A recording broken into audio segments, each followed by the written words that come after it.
Hello and welcome to this Architecture Today webinar with Schueco, Designing for an Aging Population.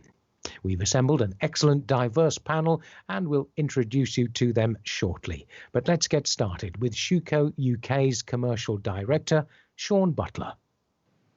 Hi everybody, welcome to our first AT Schueco seminar. We're delighted to continue our partnership with AT with this series of seminars, building on the success of our Schueco London talks. First of all, thank you for joining us today. Normally we would be meeting in London and maybe sharing some breakfast in person, but unfortunately that's not possible today. However, we have adapted and I'm pleased to say that we have over 465 registrations for today's talk. Thank you for your support. So on to today's talk, designing for an ageing population. At Schueco, designing our systems to meet future needs is close to our hearts. For example, on this particular topic, we have addressed two issues with our systems. Reduction of barriers. We now offer doors and sliding systems with zero thresholds, removing trip hazards and allowing wheelchair access without reducing weathering performance. Important on high-rise buildings. We've also looked at ease of operation. We can now offer systems with opening and closing assist devices, as well as the ability to reposition such things as handles to allow operation from a wheelchair. Anyway, that's enough from me for now. I'd now like to hand you over to Chris Fogues, editor of AT. Thank you all and enjoy the talk. Hello and welcome to this Architecture Today talk in association with Schueco. We're here today to talk about design for an ageing population, which is an enormous subject. So how far into it we get, we will have to see.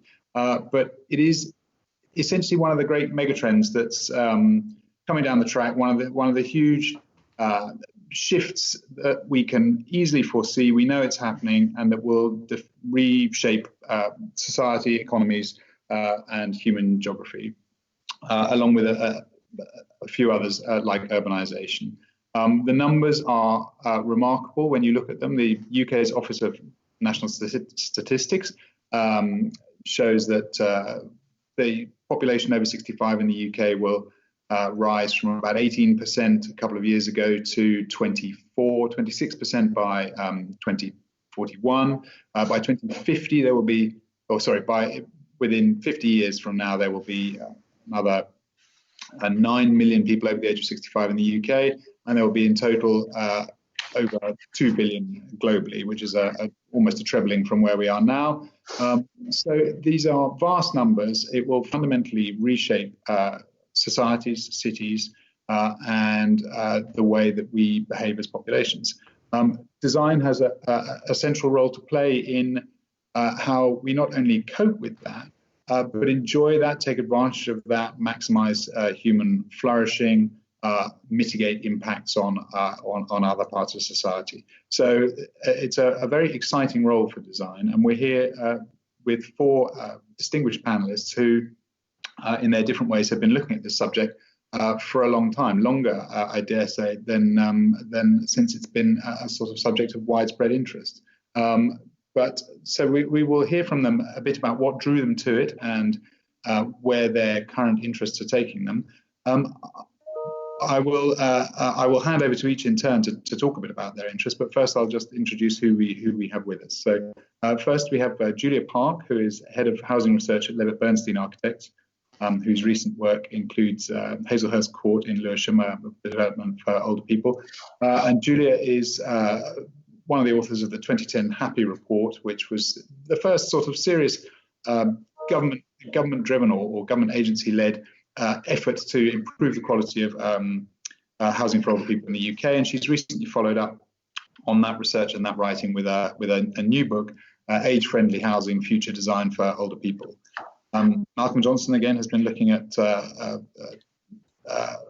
the aging process for many years. He's now Emeritus Professor of Health and Social Policy at the University of Bristol, visiting Professor of Gerontology and End-of-Life Care at the University of Bath, and is also an advisor to a newly formed retirement living developer, Guild Living.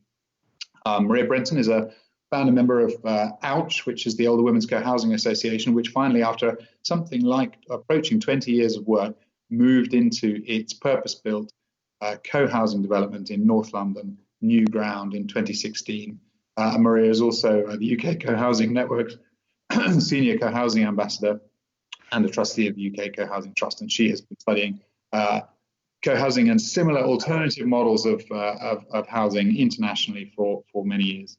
And finally, we have Matthias Holvich, who's an architect and founder of New York-based HWK in Architecture. Matthias is dialing in from New York, so this conference is extremely early where he is, so we thank him very much for that.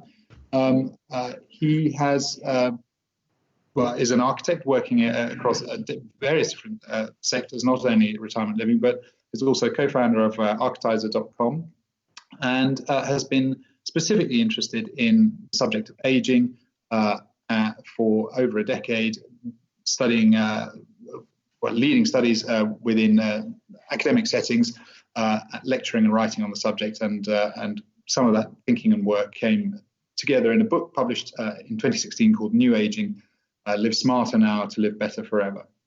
So thank you all very much for making time to be here, and under these strange circumstances engendered by the corona crisis through which we're all currently living. And that's one of the subjects, whether that changes any of our thinking on design of cities and places for all the people that perhaps we'll get to in our conversation. Before we do that, I wonder if I could ask each of you in turn to say a bit about your own interests and how you came to be working in this field and where your current activities are.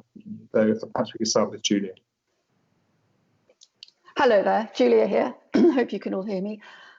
Yes, thank you. I'm an architect and head of housing research at Levitt Bernstein, as you mentioned, and I feel incredibly fortunate to be able to combine those two activities.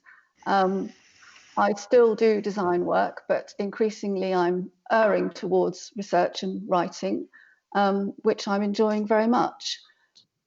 All of my work, where practical and writing, is related to housing, and I've also done a lot of work on housing policy over a number of years, space standards and accessibility in particular, which are obviously relevant to all of us, not least older people. It was the Happy Project that really sparked an interest for me in older people's housing. I feel rather ashamed that I hadn't given it much thought before that, despite the fact that I'd witnessed my grandparents and then my parents obviously aging and eventually dying, and not really thought about how that might have been managed differently in terms of housing in particular. So it was a great wake-up call for me, and I think it's been quite influential. It was about design, which is great. It was limited to specialised housing for specialised housing options for older people. Didn't deal with mainstream housing, but I'll come back to that. And one of the first things we realised was that if we were going to showcase the best developments around, we would have to go beyond the UK. There was a strong sense that, particularly in Northern Europe, there were much better developments than were typical here. So the format was, it was led by Lord Best, and we took a panel of 12 experts to, in the end, 6 countries and 24 developments, some of which were in the UK, but mostly weren't, and source the best examples of specialised housing for older people that we could find, and captured their views on camera during these visits. So it was a fascinating experience. I learnt an awful lot. I suppose one of the main things I learnt was that good contemporary design for older people is not just legitimate; it's a large part of the answer. I realised that I can't remember what I was going to say. I'm so sorry. Oh yes, and as I mentioned, I realised that there was it was the start of a very long overdue debate. It's astonishing to me that we hadn't been talking about this for longer. And so I think Happy's main contribution, and there have been 5 reports now, I think, was raising the profile of this issue. I realised as we started to draft the report, I realised that we were ourselves falling into a sort of ageist trap, if you like. We were writing in terms of them and they, and it suddenly dawned on me that this is an issue that affects all of us. We should be writing about we and us. So we switched about a third of the way through and adopted that tone, which I think was in itself helpful, because we all have a role to play, whatever our age. And one day we'll all be old if we're lucky enough not to have died. So it's a very pertinent topic. It's particularly pertinent now, of course, for a number of reasons. We're actually in lockdown experiencing what has been pretty normal in the lives of many older and disabled people for a long time. As we age, we spend much more time within the home, to the point where about 80% of our time is spent within the home. So that in itself is the importance of the design of the home, whether it's in a specialised development or in a mainstream home. And I think that's something we're all thinking about now. It means that design is more important than ever. And the other thing I suppose I'm reflecting on just at the minute is that I really hope older people won't feel worried about moving into care homes or specialised developments under the current circumstances. And of course, the sooner we sort out social care, the better. You mentioned the most recent book I've been involved with. I co-authored Age-Friendly Housing, Future Design for Older People a couple of years ago. It was commissioned by the RIBA, and in many ways it was a chance to kind of reflect on where we've come in the UK since the first Happy report. And it's basically a good news story, I think. We were able to source homegrown examples of really lovely developments for older people.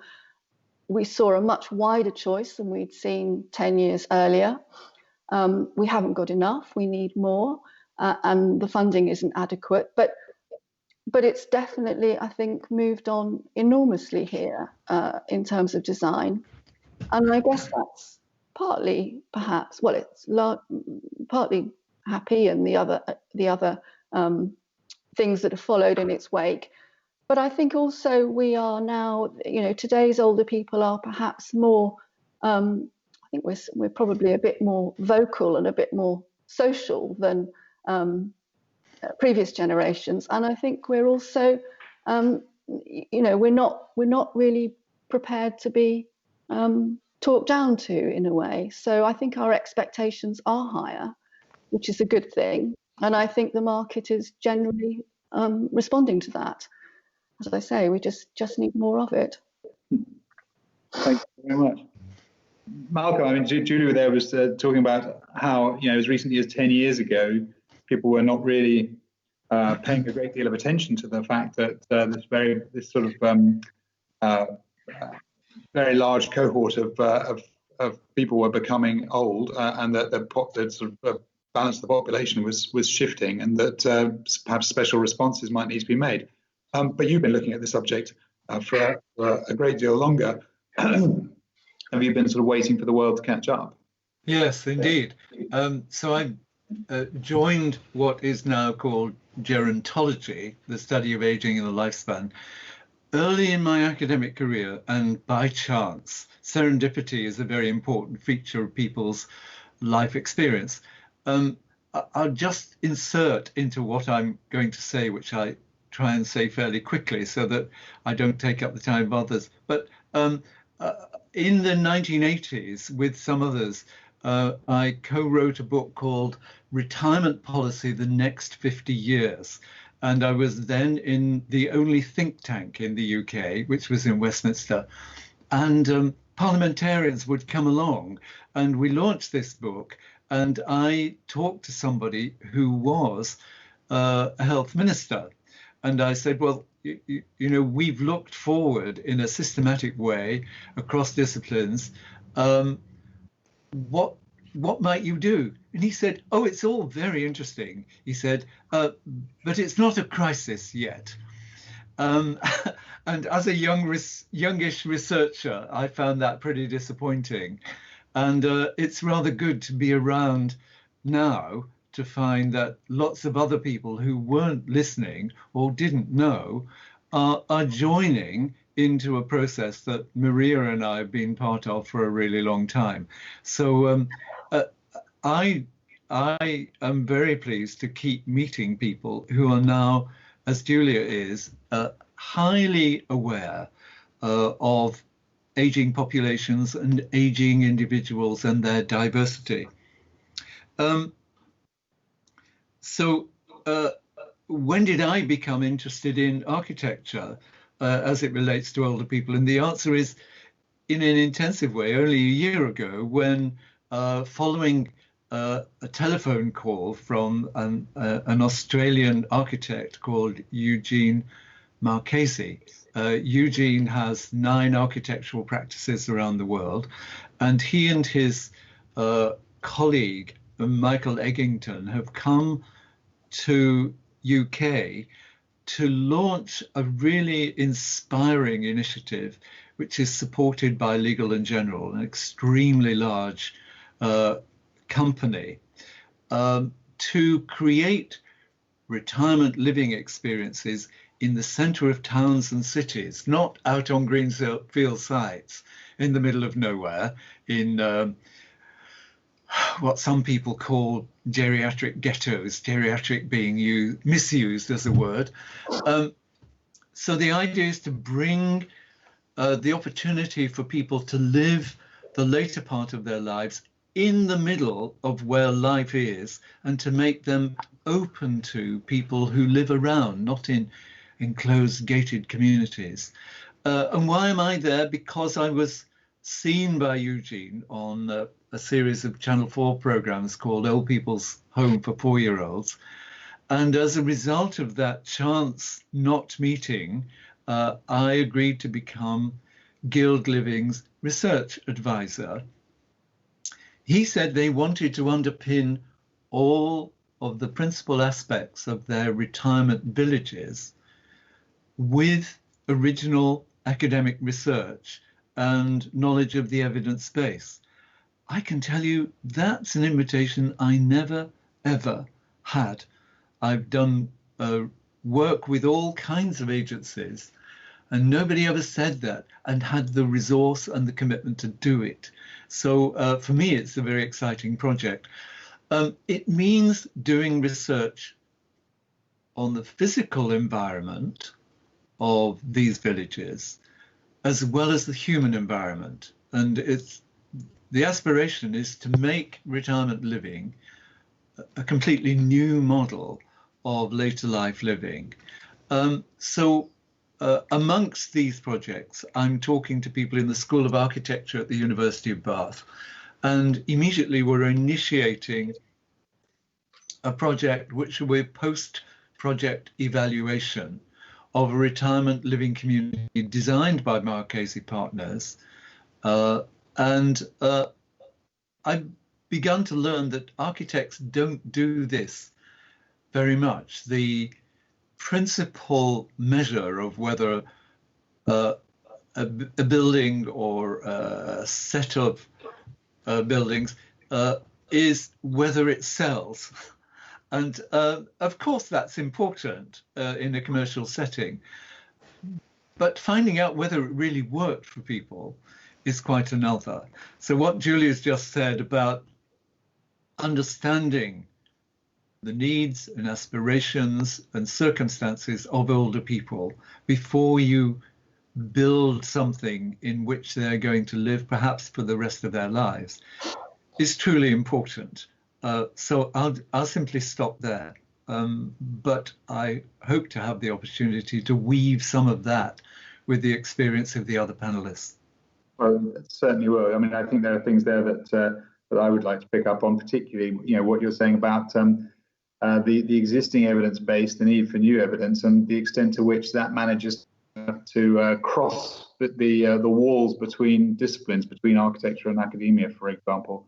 It's all very well knowledge existing in the world, but if it's not accessed by people who are applying it, its power is limited. Maria, could I come on to you and ask what your current activities are and what brought you to there? Well, what brought me into housing and old age was an interest in old age itself, and which over the years has become autobiographical. I am primarily interested in housing design and indeed its configuration, mostly in the ways that it can enhance a sense of community. There's not much point, as far as I'm concerned, having a lovely, well-designed house lonely as hell. The way we design our environment can help or hinder social interaction. That's true generally, but for all the more important for older people, for whom their local environment is even more important. The senior co-housing community is a model that I researched in Holland and has been well established there over the last 3 decades. And there are over 300 senior co-housing groups in Holland, which has a population of only 17 million people.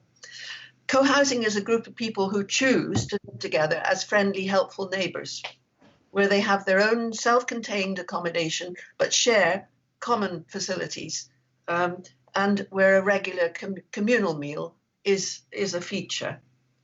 The new Grand Co-housing that you mentioned is an award-winning, age-proofed building that we ourselves helped to design. The group is mixed tenure. Group is 26 women aged between 50 and 90. We do not see ourselves as a retirement community. And in fact, I think the whole nature of work is changing and will have changed after this lockdown episode too, where people don't have a cut-off where they retire and they just carry on. The oldest person in the Ouch group, who is 90, is still working. The group organizes itself on the basis of shared decision-making, collaborative responsibility and mutual support. And boy, has this come up in spades. Has it been really, really valuable over the last 6 weeks under lockdown.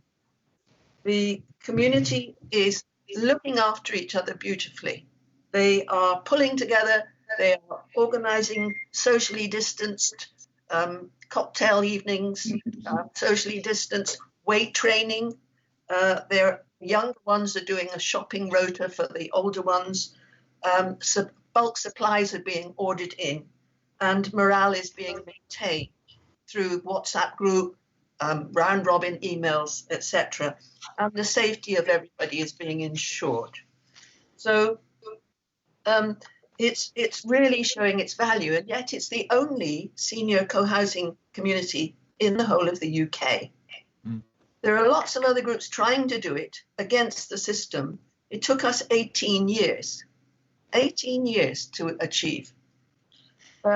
I would argue that it, as a model, the senior co-housing, which doesn't actually suit everybody, but there is a great deal of demand for it, it offers a modern and viable alternative to the isolated lives that so many older people live, and to the more institutional, welfare-based approaches to housing in old age, where older people tend to become passive recipients of services rather than the main actors. So finally, I would say that what I would be calling for in support of these other groups trying to get going is to for society generally to recognize that they are ways of keeping older people happier, healthier, more active, therefore making less demand on the health and social care services. We need planners and local authority people to change their mindset and their view of older people, because we are old differently than our parents and grandparents were.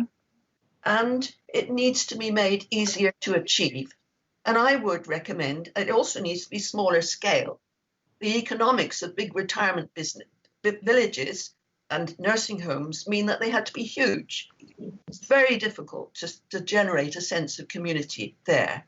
We have 25 households in Ouch, and we have taken a lot of trouble to develop a sense of community. And my advice to outfits like Guild and to housing associations generally would be, if you're building a new scheme for older people, start with the older people who are going to live in it and work up a co-productive partnership with them so that they invest in it themselves, so that it reflects what they need, and it also generates an ongoing sense of community. There, end of my sermon. Thank you very much, Maria. Well, I think certainly on all of those points we'll be coming back to, but again, that question of how you gauge what people might be interested in having, or how you extract that information from them as a sort of developer, so that, it's not only people who push forward with their own schemes such as New Ground that can benefit from having input into the process. But Matthias, you've also been very interested in, among other things, in the possibilities of intentional communities of different sorts, for both being sort of both liberative for the people who opt to live in them. In other words, they can pick things that allow them to live their lives in the way that they want, but also liberative in a sense for architecture, because you're designing things that are to meet a very kind of particular need, and it gets you away from a kind of cookie cutter provision. Yeah, I'm so inspired by being part of this conversation, because it's really picking up these points that I was dealing with for the last 10 years. And maybe just to give a little bit background, 10 years ago, when I was actually 38, I was preparing for my midlife crisis, and I did some analysis about the future. And I realized that I superseded 50% of my life expectancy. And I had to admit at that point that I became old, which was actually really liberating, because number one, the fear of old disappeared because I just felt like the way I felt. And that also took really away the kind of threshold of young and old in the future, and really saw myself already much more as part of life that's just evolving. At that time, I was also professor at the University of Pennsylvania, and I had the opportunity to create a program with my design students to research aging. And my university warned me that if not enough students sign up, my course is going to be canceled. And I was oversubscribed by a fourfold, because everyone wanted to tap into a research topic that they hadn't heard about. And it was an incredible energy. I was running the studio for 4 years, and what it really taught me at that point was that we really have to look at aging from an entirely different angle. We have to liberate ourselves by really looking at older people. We just have to look at people, how we evolve over time and how the needs are changing. But interestingly, the interests are not changing. And I think that's what we just talked about here. Right, we all want to experience social connection. We might still want to go to the movies. Some people maybe never want to garden, even that seems to be always the default kind of activity for older people when planners get involved. So all of this together further on initiated for me that I wrote this book, New Aging, Live Smarter Now to Live Better Forever, which is really like a very light read about little adjustments that we can do for our own lives better. But it also became for me like a blueprint how to think different about architecture, so that it is about small adjustments all over in everything I do, so that I look through the lens of older people and enable everyone to participate in everything that everyone wants, because there's really not like a segment. And at this point, what is fascinating with the coronavirus, I think we, as mentioned before, we really all experience right now a life that we probably don't want to live, right? Being locked into a house and not being able to do the things that we want to do. So it's really like a simulation of what society offers right now, the older generation. And in my company now, we took to task about finally put to paper what we really think what the future of living should be. And we call it flex living. And it is a new prototype where we are finally create full flexibility of an evolving floor plan that helps people to live as a family, as singles, as friends, as different age groups together in a very respective way. It's actually a very simple principle. We're using 2 studios with 2 entrances and a flex space in between, which is basically a 2-bedroom. But you can close different doors depending on how you want to relate to your neighbor. So that, for example, when you're family, the kids are in 1 bedroom, parents are in the other one. When the kids move out, when you're an empty nester, you can use one of the bedrooms as a studio with its own entrance, and you can have guests in it, or you can rent it out as Airbnb. Or if you travel a little bit more, you can actually just put your private stuff into one of the studios, rent out a 1-bedroom and make some extra money, which might be also very convenient when you travel. Or, for example, for my mother, she lives alone. She has a lot of girlfriends. They always meet in the afternoon. She could actually move together with one of her girlfriends. Everyone has their own front door, but if they want to meet each other, they meet in the middle in the flex space. And in an extreme condition, when there is an extreme need for care, even a caregiver could move into one of the studios. Right, so just finding that kind of principle and eliminating that specialized housing as a aggregation of older people that's happening right now. Exactly the argument of scale, right? We have to create these big retirement communities and nursing homes and assisted living facility places nobody really want to live in. And Corona crisis right now also exposed the very dangerous flaw of bringing too many people together, especially in a very vulnerable age group. Now we can create something which is all about aging at home, finding the services that we can support it, that can support us when we're in a crisis of Corona, or when we're in an evolving kind of age moment in our lives. And that is something what I hope now that the crisis is going to help us to further envision and develop and convince people to change the way how we design and we live in the future. Thank you very much, Matthias. That's really fascinating. And I think that the question, or what you raised there with these idea of flex living, is something that we'll come back to very shortly as one of the kind of, not exactly tensions necessarily inherent in design for older people, but certainly dualities between a kind of move to design things that are age specific and then things that are kind of age responsive or flexible, and which one is the appropriate path to go down. And there are others, I think, as well within this very large area, which is, you know, the growing group of older people. But just before we get to that, I wonder if I can, because it's come up a couple of times, just to get it out of the way. I mean, obviously we're talking in the context of coronavirus, which has particular impacts that are felt by older people. And I just want to quickly go around and see whether you think that this experience fundamentally changes the way that you think about, you know, cities and design for older people, or whether it will become, as it were, you know, the experiences of it will feed into some extra briefing notes about things that we might have to do with isolation, security, services, and so on. But it doesn't fundamentally change what you thought a year ago about the way to proceed. Maybe I could start with Malcolm.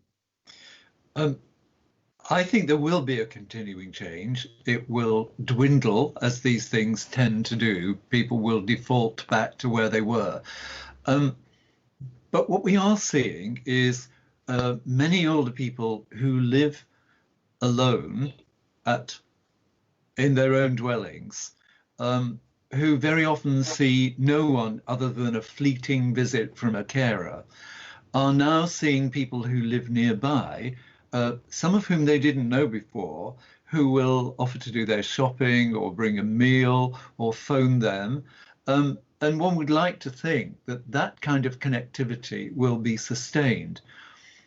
But it is highlighting for lots of other people that the default arrangement for older people is that they should live in their own dwellings in the places where they've been for quite some time, and that they can live there for the rest of their lives happily. And most of them don't. And I often use the term older people living in institutions of one. Now, an institution of one is the worst possible kind of institution because there is no connectivity with other people. You may get connectivity with your family, but they won't live around the corner anymore. They may phone you, they may visit you now and again. But what older people in general want, and we know this from serious research and not from hearsay, is being valued by other people, being able to talk with them, engaging in the world. On the whole, withdrawal from the world is what expedites depression and loneliness. And it's for that reason that Guild Living's first stream of research is focusing on loneliness. In part, how can we improve buildings so that they mitigate loneliness rather than help to cause it?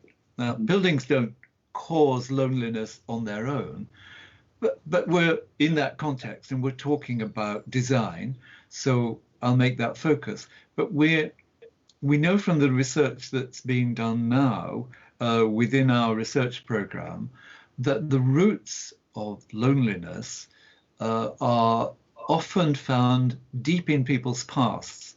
And we are seeing that the way in which individuals deal with living alone and with the loss of a spouse is to do with their resilience. And that resilience is often deeply linked with attachment and loss early in life.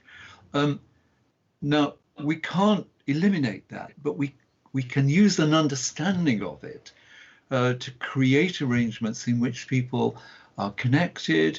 They have that combination of privacy and openness that Matthias spoke of, and to do it with a certain amount of careful deliberateness, which is not taking away people's agency.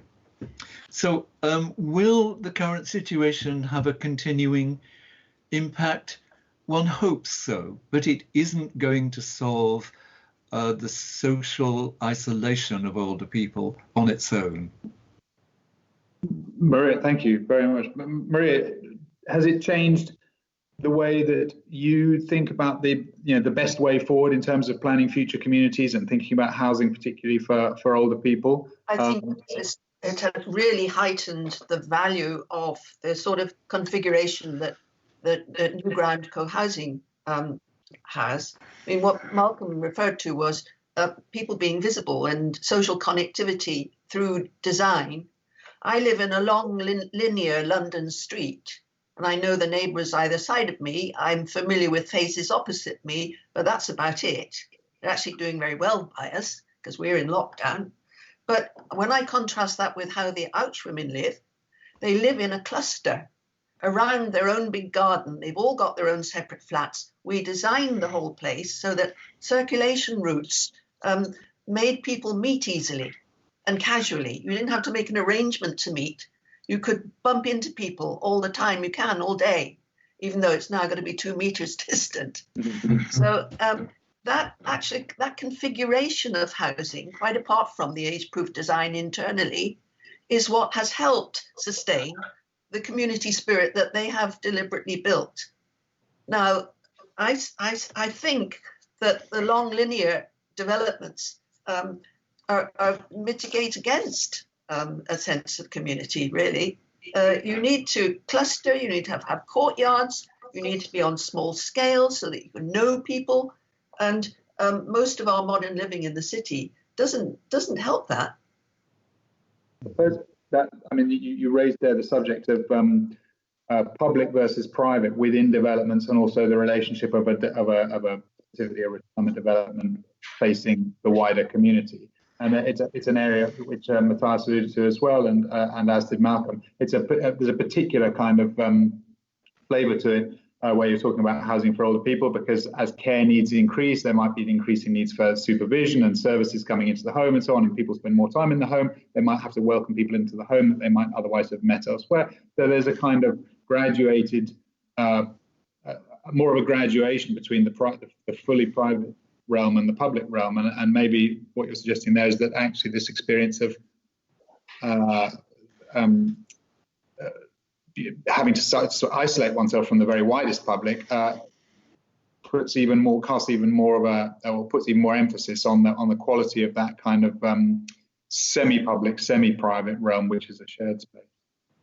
But Julia, can I ask you about whether this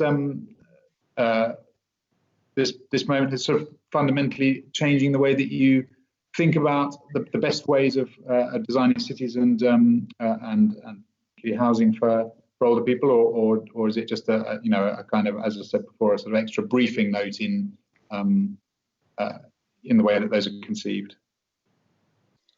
I think to some extent it's making us think about, well, it's certainly making me think about the way we design homes for everyone, age apart.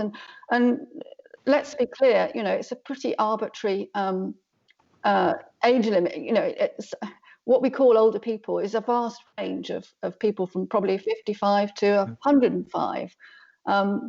So that's one of the tensions about talking about housing for older people. It's not I don't really see it as a discrete form of housing. I see it, there are many similarities with family housing, for example. And so going back to the current situation, a lot of families are, you may have read it in the Sunday Times, struggling with open plan living rooms, which they thought were wonderful, and indeed often are very spacious and open, and all the family can be in one room. That's not so clever with home working and multiple Skypes going on at the same time, the phone ringing and the child needing homework and the dog barking and so on. So I think we need to be a lot cleverer about design, and particularly how we make designs flexible. And again, not least because any home we design today should really last 200 years, I would suggest, to be sustainable in the broadest sense. It's going to see successive occupants of all ages, probably. Specialised housing is a bit different, but mainstream housing, who knows who's going to, live in any given house at any one time. Tenure changes over time as well. We move from renting to owning and share ownership and so on. So I think we need to be much smarter about the adaptability of homes over time, and older people will be part of that, but not in many ways a distinct part. I don't think. I do see it as more of a continuum than a them and us again. Thank you. And Matthias, is it making you radically rethink what you previously thought about the best way to proceed, or it's sort of a piece? It's actually interesting and it's strange. The situation now gives me hope that change can happen for all the things that I hoped before, but always saw that society is too stuck and doesn't break open the cracks for change. So my thinking hasn't changed, but my timeline has accelerated that something can really be done different. And I see so many people now really discussing these topics, including my parents. Finally, they really discuss where is their future, how is it going to be, is it going to be more integrated? Because they still saw, even after I've had my book being translated into German, send it to them, and they were like, oh, this is really nice, but it doesn't really affect me yet. And then they also saw like, yeah, at some point there are nursing homes in Germany. I can maybe go into this. And I was like, no, you don't want to. Let's just fix things earlier. And I think that conversation now has become real. Mm-hmm. Well, it's certainly true that it's, I mean, you know, social care and end-of-life care has been an area here that no politician has wanted to grasp because it's terrifically expensive, and it's been impossible to get a cross-party consensus on it, and it's been easy to kind of slightly push it to one side and ignore it. And most people don't really ever look inside, for instance, care homes until they have a relative in one. And maybe, as you say, this is sort of shining a light on what awaits lots of people, and it might prompt them to think about what they want to do about it. But I mean, it seems to me the argument of your book partly is that we need to redefine aging as a process, as in not a kind of a threshold over which you cross and suddenly you're in a different phase of life, but something that you start preparing for earlier. You actively look forward to because you're making preparations towards it, both in the way that you set up your relationships and your physical spaces. And that in some ways, by representing it, for instance, in just giving things sort of attractive sounding names like Boom, the LGBT intentional community that you sort of speculatively proposed for Palm Springs, that you might actually change the way that we think about them and make this a conversation that people are happier to have, more inclined to have, because it sounds appealing. Yeah, and to teach people that they are actually in control, but you have to take the control much earlier than you think. Friendships don't appear overnight, and especially when you get older, right? You lose friends. That's just reality, and becomes harder to communicate and to stay in touch. So how do you actually find ways to replenish, bring people closer? How do you make sure the communication channels are open? Then also with homes, right? It's fine that our bathrooms are too small and we adapt ourselves to make it all work until the moment we cannot do it, then it's a real crisis. So why not seeing the future that might gonna come as a likeliness, and then renovate the bathroom appropriately at the moment when you do the renovation anyway, so that it doesn't become an issue and then overburdening when you're older, when it's more difficult. So it's really just smart planning, foreseeing, and I feel it incredibly helpful to see myself as an old person at this point and make these choices by already seeing me part of that group that I should design for myself. But can I sort of ask that or put that to everybody? In the automotive industry, they wear aging suits. The designers wear aging suits, which restrict movement and limit your strength. And they practice driving cars and changing gears and all the rest of it and trying to get in and out, wearing these suits to simulate what it would be like for someone much older than themselves, because the designers are typically in their 20s and 30s. There is no equivalent that I'm aware of for the designers of buildings or environments. And so they're having to kind of, if they even think to do it, imagine their way into the circumstances of someone that they can't necessarily fully imagine their way into. How might designers better understand and inform themselves of the way that older people, and allowing for the fact that there's a big difference between, as Julia pointed out, a 55-year-old and a 105-year-old, but older people experience the world and what the requirements might be? I mean, we have between the panel kind of everything from academic research to client input into the design process, but in general, what's the best way for designers to better understand this design brief, as it were? They might look at the current experience of being stuck at home themselves,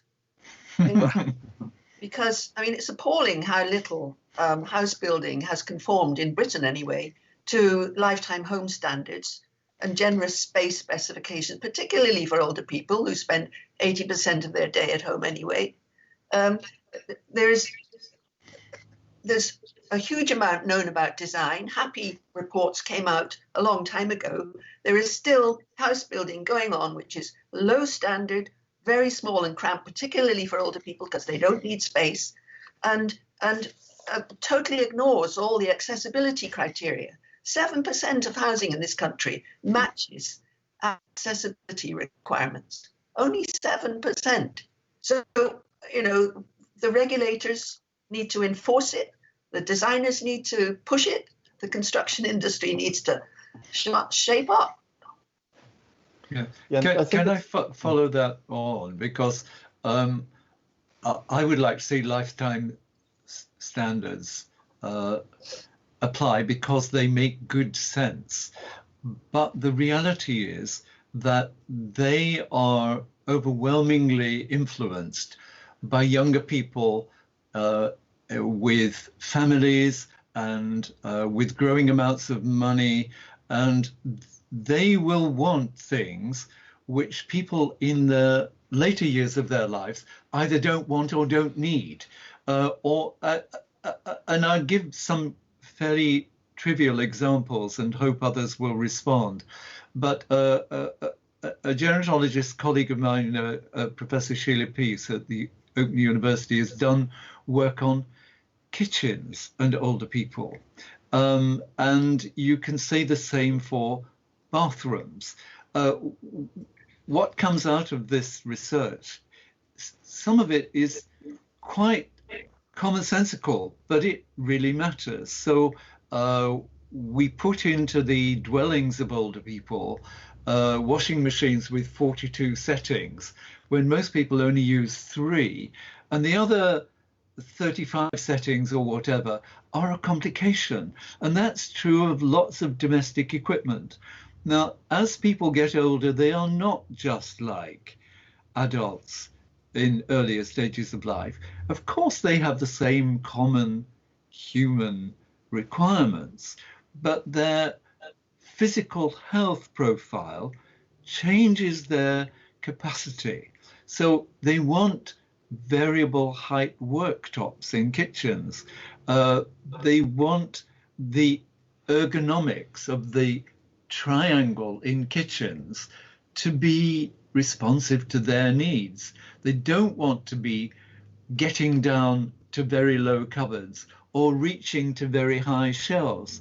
Their research shows that a lot of older women want the kind of facility that they had when they were growing up, which is a walk-in cupboard, which would have been like a scullery where you could put things that would keep well for a long time and were easily accessible, with light fittings that really work. Because one of the enduring features of moving down the life path is that your eyesight declines, that your hearing declines, and therefore you need buildings that respond to that.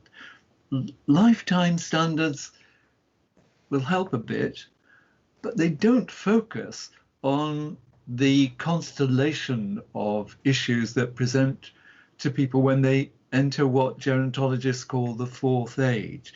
So I think if we over genericize the design issues, then the growing number of people in what we currently think of advanced old age, their needs will still be missed. You know, taps that you can't turn on with an arthritic hand because the other kinds of taps aren't pretty, they're not the current fashion. Or putting 2 wash bowls in a bathroom. So when one of the partners dies, every day you're reminded of this facility that will never be used. You know, there is a whole lot of psychology and human research which can help us to do these things better. Don't necessarily cost more. And there is also an assumption that technology will solve a lot of problems. But the current technology is complex, protocolized, based on memory, and we need to make sure that the technology that we're going to put in homes doesn't disable, doesn't disempower, doesn't take away personal agency, because it's designed by people who have never thought of how it is to be older. Sorry. I find myself wanting to talk for much longer, but I should stop there and hope that others will respond. I hope you will say more. And Matthias, I'd like to come back to you in a second, if I may, on that distinction between flex living, which you sort of brought up before, and some of those kind of needs for specificity, particularly for the fourth age. But before that, I wonder if I might pick up on a different point, which with Julia, which is whether you think, as an architect, enough or very much of this research that's been alluded to happening within fields like psychology, gerontology, and so on, is making it across to architects. I mean, obviously, you've been out and done considerable research and initiated and published research on the field. But is your general perception that enough of this of these insights are making it through to the people designing buildings? I don't think enough information is being given to designers, actually, and particularly I was talking to my young colleagues at work recently, and they all said they had that their education didn't touch on housing for older people or accessibility issues at all. There are CPD courses run by the RIBA, for members, for example, but in their education, it was just not something they thought about. And certainly, therefore, weren't trained to design for it. Yes, I think we have to be smarter about incorporating features in homes that can't easily be changed in the future. So, for example, who wouldn't really like a slightly bigger bathroom? Who wouldn't enjoy a bit more storage? Who wouldn't quite like slightly wider doors? Those things are very difficult to change as a retrofit, whereas there are many other things you can successfully change, and that does include tap heads, for example. And so I think there's much more thinking to do there. I also think things will continue to change, which is an obvious thing to say, I suppose, but I've never lived in a flat. I've never lived in an apartment at all. And certainly my parents hadn't either. Almost all of my colleagues at work are living in flats or have done or will do. So the whole, the idea of sharing space and sharing an entrance is much more familiar to them. People are used to not having a garden, for example. Doesn't mean they don't want them. But I think lots of things will become easier or in the future, but many things won't change. And Malcolm's touched on some of them. Daylight will always matter. Space will always matter. A view of the outside will always matter. I think we'll always want that view of the wider world through a window, however much technology we have. And we'll always want human contact too. I mean, technology is enormously clever. You can have a device inserted into the bowl of your toilet that tests your urine every day, and can have a text message sent to someone on the other side of the world, if you choose to do so, that says "P OK." We've got cameras that can detect a change in people's gait, the way they walk, which is an early predictor of an impending stroke, for example. Fantastic, potentially, but somebody needs to be monitoring those cameras all the time. That's got to be a robot, not a person. But it raises really interesting ethical issues as well.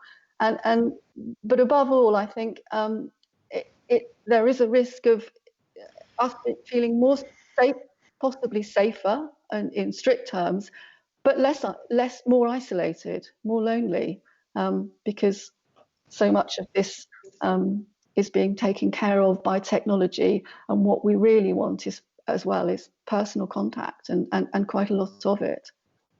Yeah.